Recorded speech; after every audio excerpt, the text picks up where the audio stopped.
All right, thanks AJ. How you guys doing? Wow, I'm excited to be back in my home gym of Valley CrossFit with my best friend Becca, and she's going to show you guys what to do for some success with grace. You guys are going to have judges assigned to you as you're performing, and I think we haven't said it already, we'd love some help judging, is that right? Yeah. So if you haven't got to sign up for a heat to judge, make sure you talk to these ladies over here. So what we want to see, this is 30 clean and jerks per time. The bar starts on the ground. Might sound obvious, just make sure it touches the ground every time. Becca's going to show you a good rep. She's going to clean the bar to her shoulders, anyway, anyhow. She's going to get it overhead, anyway, over how. We're looking for that full lockout and for the bar to be over your head at the top, okay? Bring it back down to the bottom. So, simple enough, the things that can go wrong. When you're doing this, that push jerk is one option. Can you also show us a split jerk?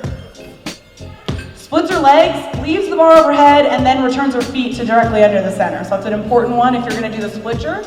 Okay, what we don't want to see with overhead is if that bar finishes out in front.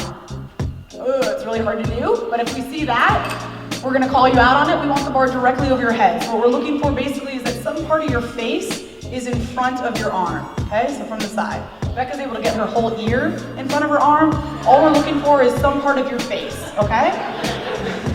So your judge will let you know if you're walking the line on that. Also, if your arms are not at a full lockout, a little bit of bend in the elbow, that's a no rep. Okay, we need to see that lockout. Okay, so really punch your arms strong on that. Your coach will let you know, and then always standing the rep up, whether you're in a split or a little quarter squat like that, standing that rep up before you bring it down.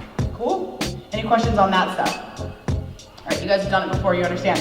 Now, the things we also want to look for is for safety concerns, kind of tight quarters around here. We can't have any ghost writing. It looks awesome, sounds cool. Woo!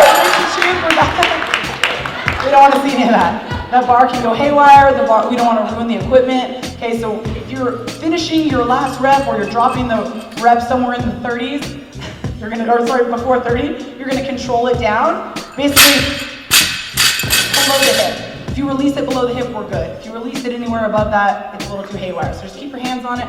We don't need to see a ridiculous controlled all the way down to the ground. That's excessive. We want fast times, but no dropping it overhead. Okay? Below the hips is fine.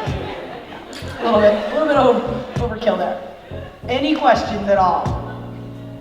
All right, those are the standards. Hope you guys have some fun.